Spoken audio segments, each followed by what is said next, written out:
명배우 중에 명배우였던 앤서니 퀸이 주인공으로 나오는 바라바라는 제목의 영화가 있습니다. 예수님 대신 석방당한 도적질과 살인을 일삼았던 바라바의 일생을 그린 그런 작품입니다. 특별히 이 영화는 노벨 문학상을 받은 라게르크 비스트라고 하는 스웨덴 작가의 소설을 원작으로 한 그런 작품입니다.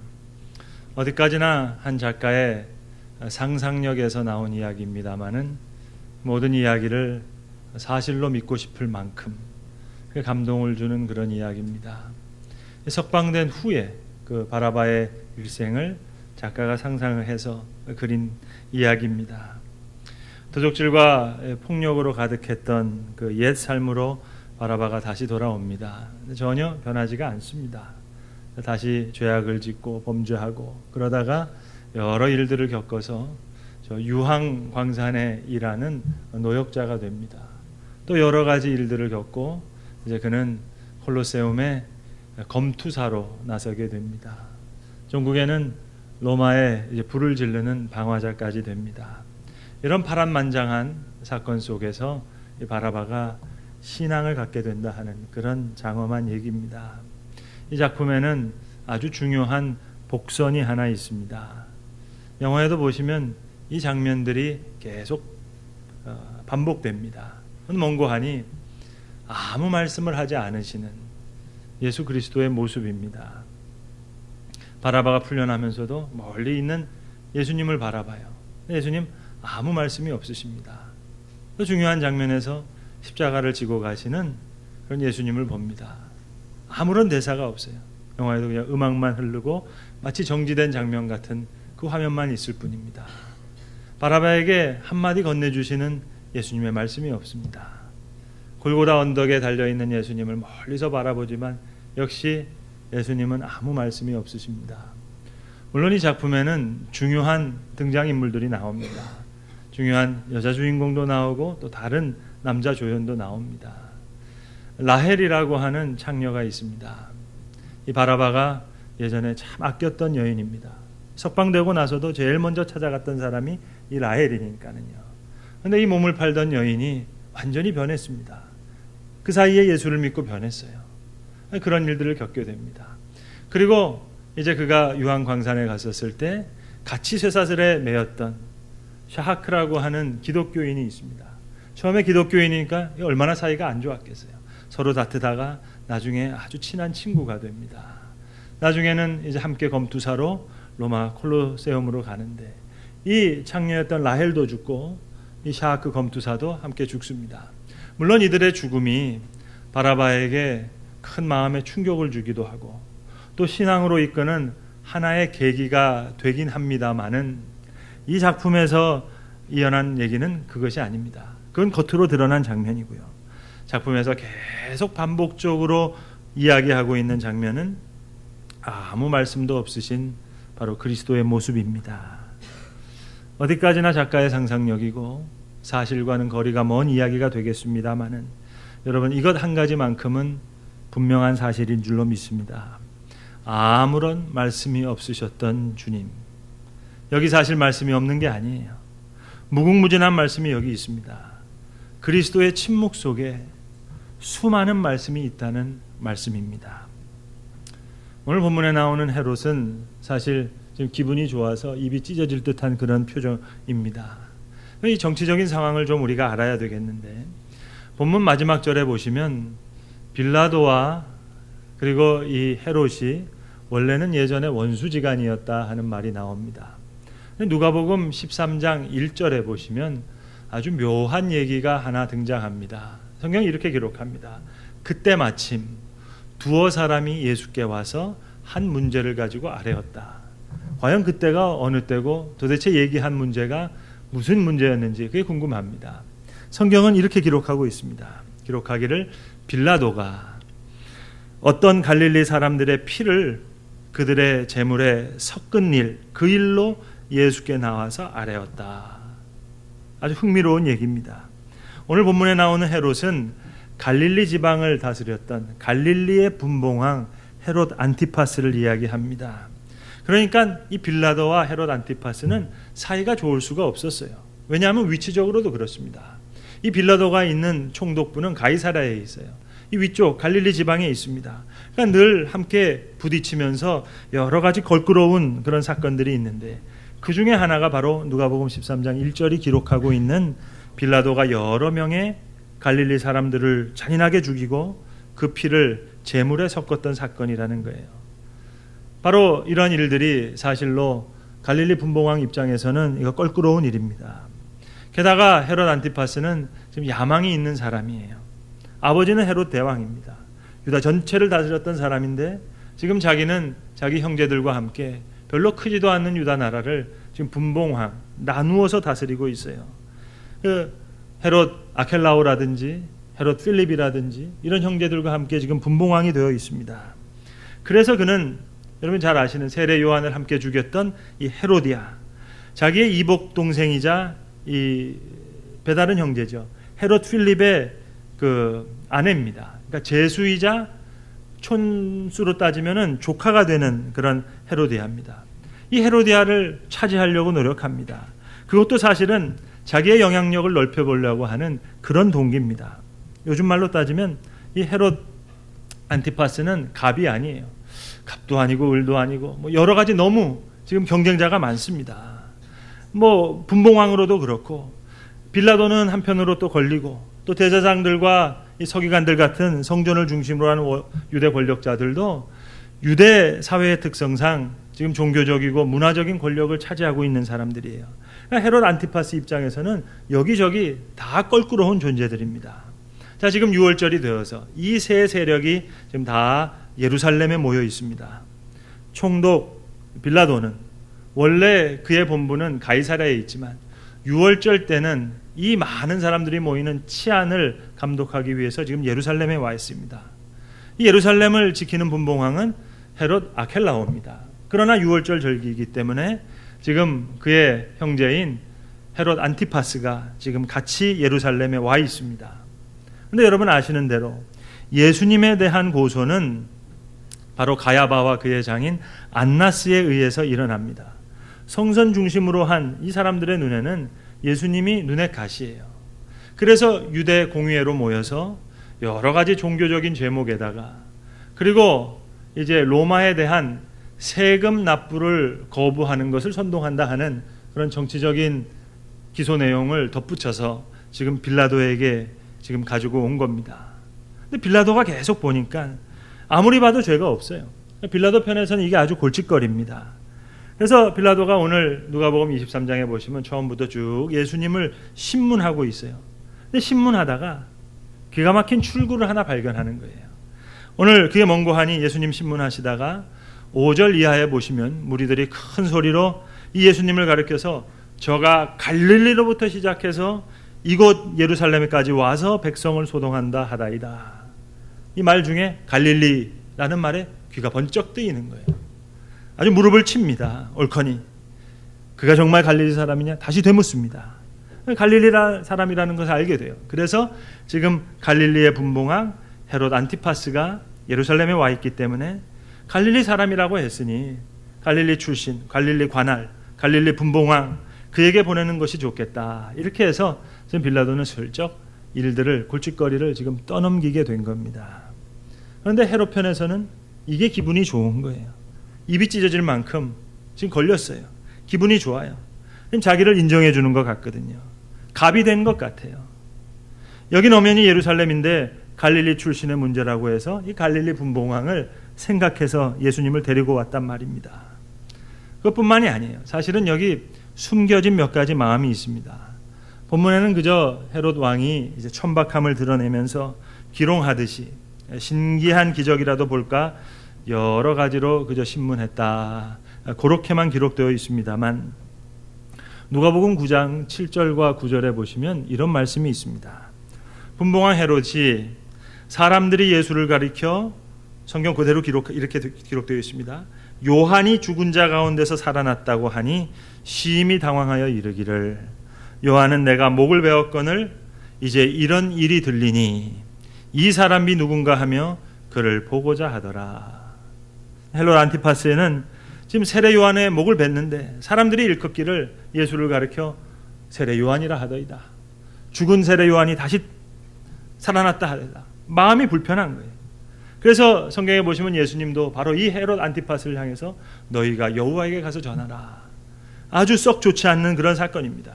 그래서 누가복음 13장 31절에 보시면 이 헤롯 안티파스가 예수를 잡아 죽이려고 했다 하는 기록이 분명하게 나와 있습니다.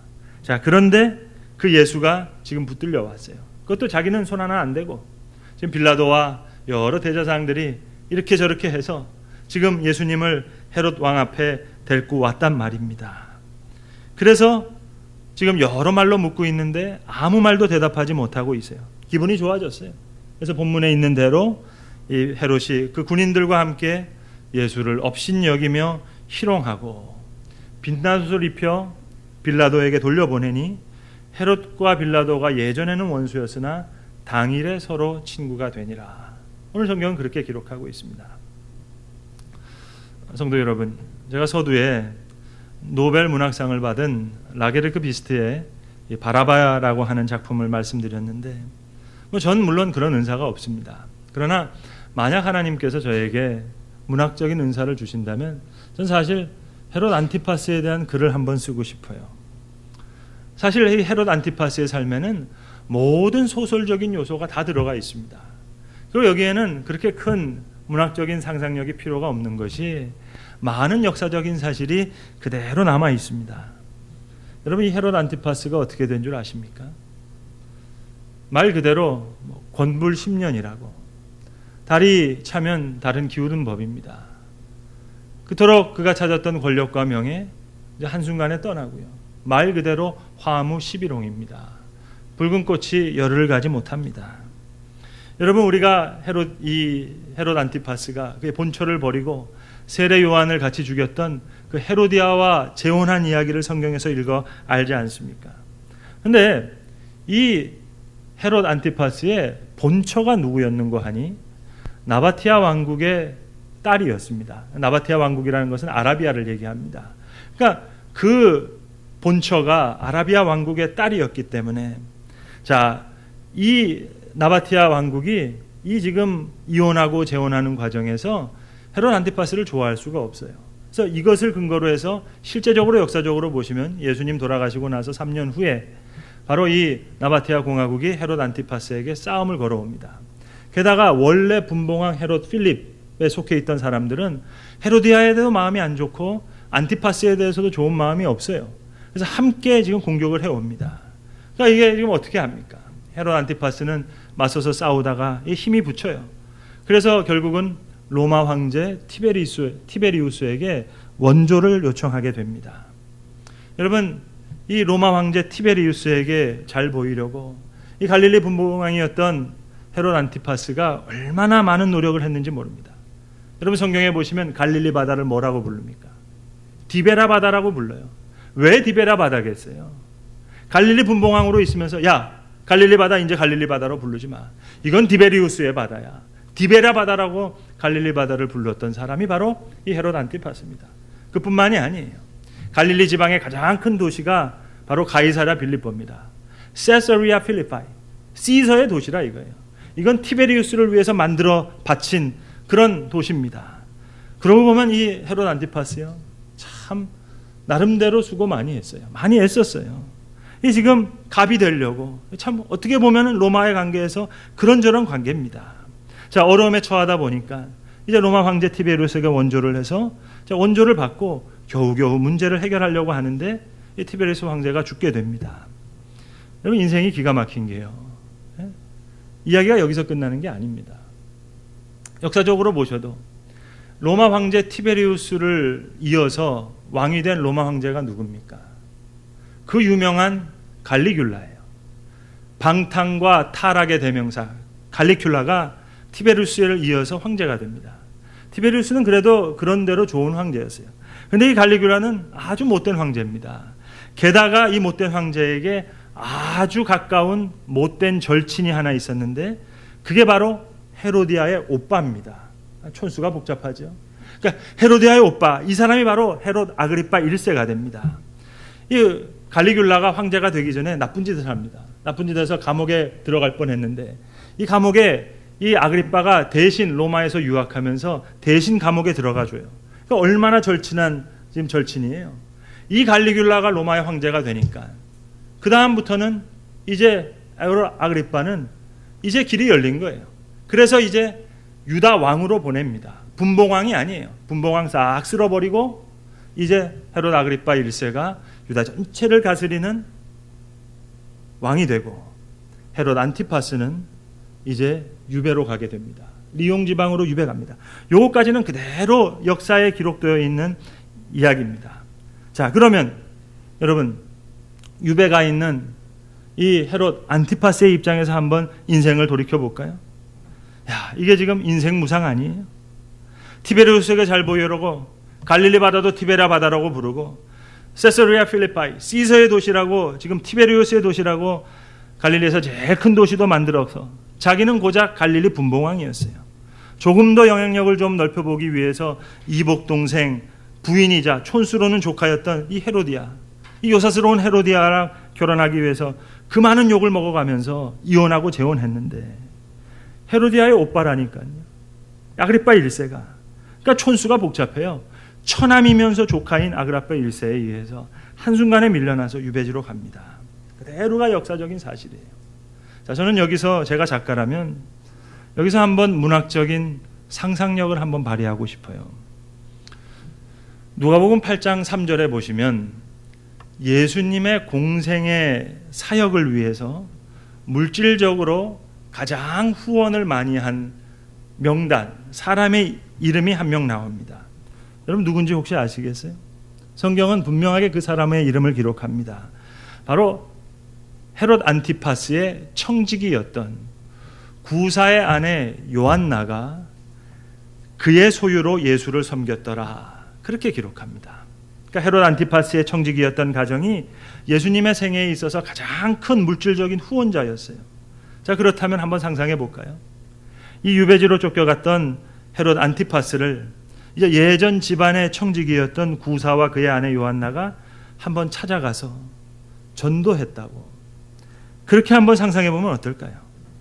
그리고 그들이 예수의 복음을 전한 것뿐만 아니라 사도행전 12장에 나오는 그대로 기록되어 있는 그의 뒤를 이어서 분봉왕이 아닌 전체 유대 왕이 되었던 헤롯 아그리빠 1세가 겪었던 모든 행적을 다 전해 주었다면 어땠을까요? 사도행전 12장에 기록하는 대로 헤롯 아그리빠 1세는 예수님의 12제자 중에서 야고보, 요한의 형제 야고보를 칼로 찔러 죽입니다. 처음 순교자가 태어납니다. 그뿐만이 아니에요. 수제자였던 베드로를 감옥에 쳐넣었던 사람입니다.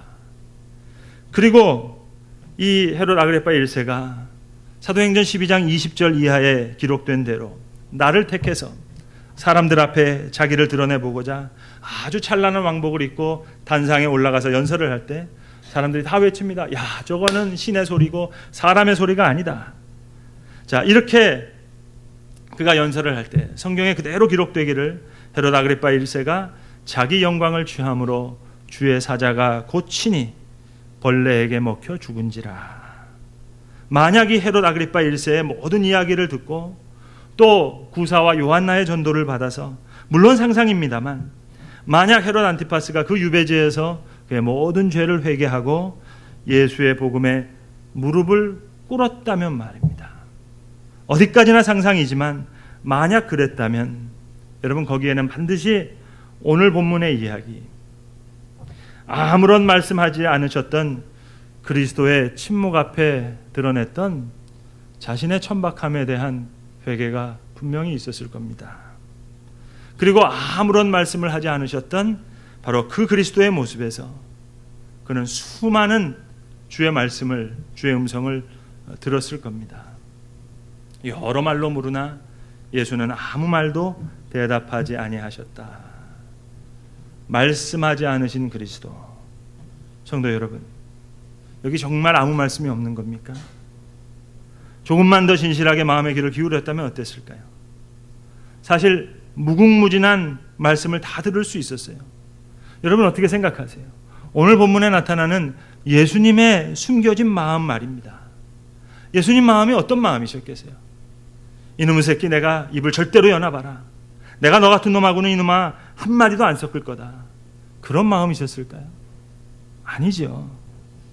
여러 말로 물으나 아무 말도 대답하지 아니하시니 대제사장과 서기관이 힘써 고발하더라. 무궁무진한 주의 말씀이 여기 있습니다. 여러분, 저도 알겠는데 예수님 모르셨겠어요? 이 헤롯 얼마나 불쌍합니까? 헤롯뿐이겠어요? 오늘날의 수많은 사람들, 야, 저 파렴치한 놈이라고, 이런 나쁜 놈이 어디 있냐고 생각하지만 글쎄 옳습니다. 이 불쌍한 헤롯, 제 눈에도 불쌍하게 보이는데 예수님 왜 불쌍히 여기지 않으셨겠어요? 아버지 헤롯 대왕 뒤를 이어서 지금 갈릴리 분봉왕으로 살면서 세례 요한도 죽이고 나쁜 짓 많이 했죠. 그러나 미친놈이고 나쁜 놈이기 이전에 불쌍한 사람이에요. 헤로디아 얻으려고 그렇게 많이 애썼지만 이 헤로디아 때문에 아주 기구한 운명이 됩니다. 고생 많이 합니다. 헤로디아의 오빠 처남이자 조카에게 밀려나잖아요. 기구한 인생이죠. 그리고 세례 요한을 죽일 때 보면 이 헤로디아에게 마음 갖다가 또 살로메에게 음흉한 눈길을 보내잖아요. 왜 그렇겠어요? 헤로디아의 마음을 둘 수가 없는 거예요. 헤로디아가 아그리빠와 이 헤롯 안티파스 사이에서 이간질을 많이 합니다. 마음을 둘 수가 없어요. 살로메에게 마음을 둡니다. 자, 거기에 푹 빠지게 됩니다. 비정상이죠. 세례 요한의 목을 쟁반에 담아오는 사람이에요. 자, 미친놈이고 나쁜 놈이기 이전에 불쌍한 사람입니다. 저도 하는데 예수님 왜 모르셨겠어요? 여러 말로 물으나 아무 말도 대답하지 아니하시니라. 이 침묵 속에 숨겨진 주의 말씀을 들을 수만 있었다면 여러분 얼마나 좋았겠습니까? 그러나 애석하게도 이 숨겨진 말씀을 들을 수 없었던 헤롯은 그의 천박함을 그대로 드러내고 맙니다. 그가 그 군인들과 함께 예수를 업신여기며 희롱하고 빛난 옷을 입혀 빌라도에게 도로 보내니 헤롯과 빌라도가 전에는 원수였으나 당일에 서로 친구가 되니라. 성 어거스틴의 유명한 기도가 있습니다. 주여 나를 나 자신으로부터 구원해 주시옵소서. 어거스틴은 매일 그렇게 기도했습니다. 여러분, 자신을 위협하는 것은 다른 사람이 아니에요. 환경도 아니에요. 나 자신입니다. 잊지 말 것입니다. 환경이요, 세상이요, 다른 사람이요? 아니요. 모든 문제는 나예요. 나 자신의 문제일 뿐입니다. 이것이 문제를 해결하는 길이에요. 누구도 원망할 일이 없어요. 나를 위협하는 것은 나 자신이니까요. 나 자신의 나약함, 나 자신의 비겁함, 확실하지 못한 나의 존재의식, 모든 문제는 나 자신의 문제일 뿐입니다. 여러분, 죄송하게도 오늘 너무 상상의 세계 속에 있는 이야기들을 많이 했습니다. 그게 바라바이건 헤롯 안티파스건, 여러분, 중요한 것은 상상의 세계에 있는 그들이 아니겠지요. 오늘 현실을 살고 있는 저와 여러분, 자, 우리는 지금 어떻습니까? 무궁무진한 주의 말씀을 듣고 삽니까? 오늘도 많은 말씀이 있습니다. 예배 중에도 말씀하시고, 성경을 통해서도 말씀하시고, 많은 사건을 통해서 말씀하시고, 천하 만물을 통해서도 말씀하시고. 그러나 여러분, 아무 말씀을 듣지 못한다고 하더라도 그분의 침묵 속에서라도 말씀은 들어야 하겠습니다. 여러 말로 물으나 아무 말도 대답하지 아니하시니라. 아무 말도 하지 않으셨다는 이 모습 속에도 사실 무궁무진한 말씀이 있습니다. 그리스도의 조용한 침묵 가운데 보니까 나의 모습도 보이고 또 나의 가야 할 길도 보입니다. 여러 말로 묻는 천박함 속에서는 여러분 볼 수도 없고 들을 수도 없어요. 아무런 대답이 없으신 주님의 모습 속에서 내 모습을 봅니다. 내가 어떤 사람인지, 또 내가 가야 될 길을 찾습니다. 하나님이 내게 원하시는 길이 무엇인지 보아야 되겠습니다. 나 자신으로부터 구원받기 위해서 조용한 가운데 자신을 바로 바라보아야 되겠습니다. 침묵 가운데 깊은 세계를 묵상할 수 있을 테니까 말입니다. 여러분, 겉으로 드러난 것이 아니에요. 저 깊은 심연 속에 흐르는 하나님의 뜻, 역사의 방향 이제 알게 될 것입니다. 여러 말로 물으나 아무 말도 대답하지 아니하시니라. 이 모습 속에서도 우리가 말씀을 들을 수만 있다면 우리는 다시 풍성한 생명력을, 다시 얻게 될 줄로 믿습니다. 기도하겠습니다. 아버지 하나님, 헤롯이 예수를 보고 매우 기뻐했고 또 소문을 듣고 보고자 했고 이적 행하심을 볼까 바라며 여러 말로 물었다. 우리 성경의 기록을 보았습니다. 아버지여, 혹이라도 우리 마음속에 이러한 천박한 기쁨과 또 얕은 바람이 있다면 아버지 우리에서 제하여 주시고, 여러 말로 물으나 아무 말도 대답하지 아니하셨다는 이 말씀 속에서도 풍성한 주의 말씀을 들을 수 있는 깊은 묵상이 있는 믿음의 세계를 우리에게 허락해 주시옵소서. 우리 주 예수 그리스도의 이름으로 간절히 기도드리옵나이다. 아멘.